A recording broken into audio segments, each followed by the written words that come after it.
சர்வதேச உரிமைகள் கழகம் தூத்துக்குடி மாவட்டம். இன்னைக்கு பார்த்தீங்கன்னா, தூத்துக்குடி மாவட்டத்தில தான் 19 சென்டிமீட்டர் மழை பெஞ்சிருக்குது.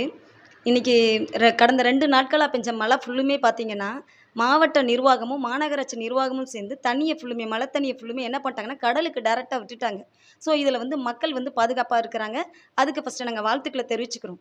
ஆனா, தூத்துக்குடி மாவட்டத்தில நெறைய குளம், குட்டைகள் எல்லாம் கம்மா எல்லாம் பார்த்தீங்கன்னா, நீரே சுத்தமா மழை தண்ணியே கிடையாது.